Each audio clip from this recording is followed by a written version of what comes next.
Alkisah diceritakan di suatu pagi, Raja Harun Ar-Rasyid tengah duduk termenung di singgasananya. Para penasehat kerajaan menjadi bingung dan bertanya-tanya, sebenarnya hal apa yang sedang dipikirkan raja? Setelah menunggu waktu yang tepat, akhirnya salah satu penasehat berkata, "Wahai tuanku, maaf bila hamba lancang. Apa yang sedang Baginda pikirkan?" Tanya penasehat. "Wahai para penasehatku, aku sedang memikirkan masjid yang biasa dipakai rakyat beribadah," jawab raja. Para penasehat semakin bingung. Mereka belum memahami maksud perkataan Baginda itu. Lantas, salah satu dari mereka kemudian menyambung dengan pertanyaan lagi.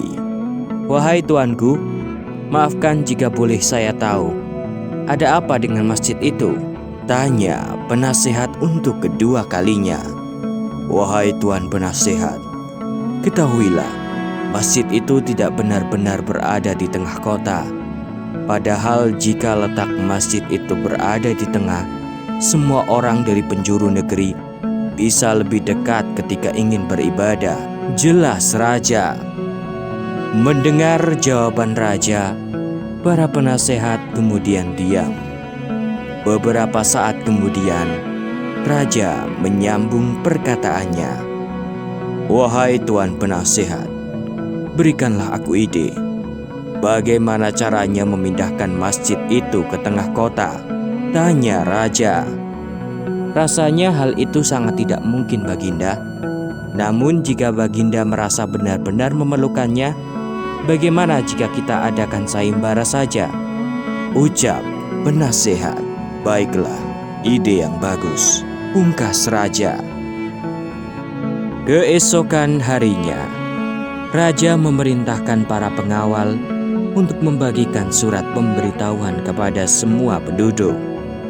Sebuah surat dari raja yang menyatakan bahwa akan diadakan sebuah sayembara berupa memindahkan masjid yang besar ke tengah kota. Raja menambahkan, siapapun boleh mengikutinya, barang siapa yang dapat memindahkan masjid itu tepat di lokasi yang raja kehendaki, yakni di tengah kota, maka sang pemenang akan mendapatkan hadiah emas dari kerajaan. Beberapa hari kemudian, kabar mengenai sayembara itu langsung menyebar dengan cepat dari rumah ke rumah.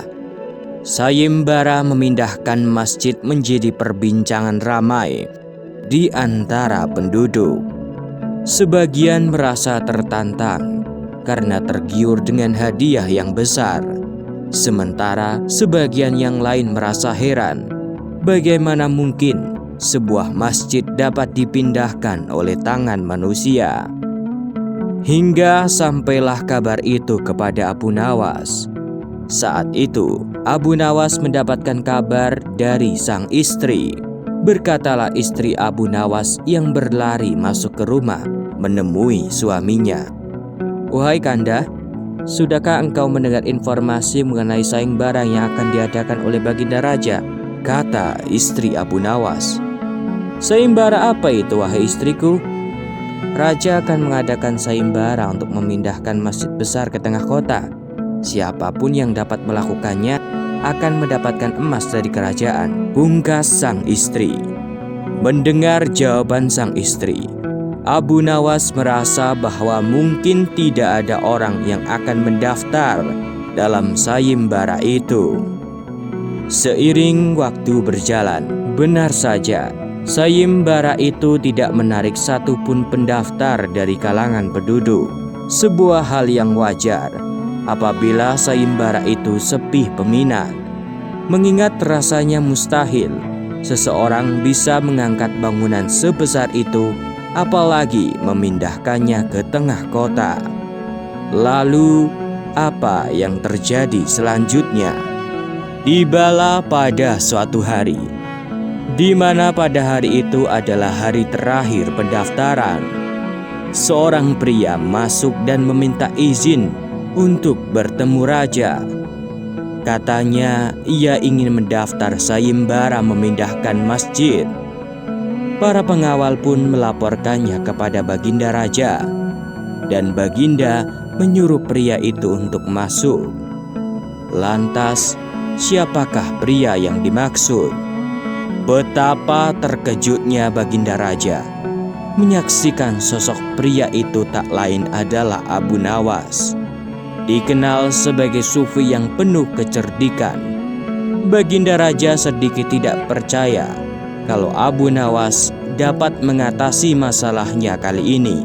"Wahai tuanku, hamba menghadap," ucap Abu Nawas. "Wahai Abu Nawas, apakah benar engkau akan mengikuti sayembara ini?" tanya raja. "Ya Baginda," jawab Abu Nawas.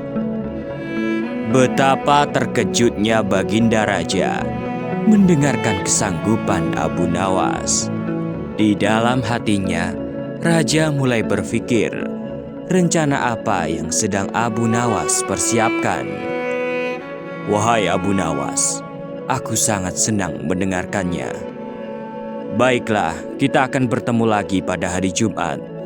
Di sanalah aku akan melihatmu memindahkan masjid besar itu," pungkas raja. "Sebelum itu, hamba memiliki satu syarat, Baginda." "Katakan, wahai Abu Nawas," jawab raja. "Pagi hari sebelum memindahkan masjid, buatlah sebuah pesta syukuran dan makan-makan. Kumpulkanlah semua penduduk laki-laki di sekitar masjid." Raja pun menyanggupi permintaan Abu Nawas. Beberapa waktu kemudian, kabar mengenai Abu Nawas yang akan memindahkan masjid menyebar dengan cepat. Para penduduk dibuat heran. Bagaimana mungkin Abu Nawas yang juga seorang manusia biasa bisa mengangkat masjid yang ukurannya melebihi rumahnya sendiri? Penduduk benar-benar dibuat bingung mengenai apa yang akan dilakukan Abu Nawas pada hari Jumat nanti. Tibalah hari Jumat itu. Banyak penduduk sudah berkumpul dan menikmati sejumlah hidangan. Raja menepati janjinya untuk mengadakan pesta makan dan syukuran. Orang yang hadir tampak terdiam, menanti apa yang akan dilakukan Abu Nawas. Abu Nawas tiba-tiba berjalan ke depan. Ia berhenti, lalu membungkuk sambil menyingsingkan lengan bajunya. Abu Nawas meminta orang-orang agar mengangkat masjid itu dan diletakkan di pundaknya, agar Abu Nawas bisa memindahkan masjid ke tempat lain. Para hadirin terkejut dengan ucapan Abu Nawas tersebut. Mereka saling berpandangan satu sama lain tanpa mengeluarkan suara sedikit pun. "Wahai tuan-tuan, jumlah kalian sangat banyak. Kira-kira sampai 200 orang. Dan kalian semua sudah makan, pasti kuat. Tolong bantu saya mengangkat masjid ini ke pundak saya," ujar Abu Nawas. "Wahai Abu Nawas, apa kamu gila? Kami semua pasti tidak akan mampu mengangkatnya," ujar salah satu yang hadir. Abu Nawas kemudian mengadu pada raja. "Wahai Baginda, bukan salahku tidak bisa memindahkan masjid itu. Orang-orang tidak mau membantu saya untuk mengangkat masjid ke pundak saya," kata Abu Nawas. Raja pun tersenyum mendengar ucapan Abu Nawas.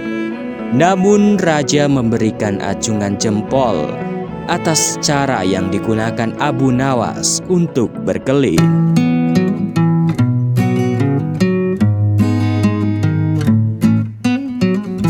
Demikianlah kisah Abu Nawas yang memindahkan masjid ke tengah kota.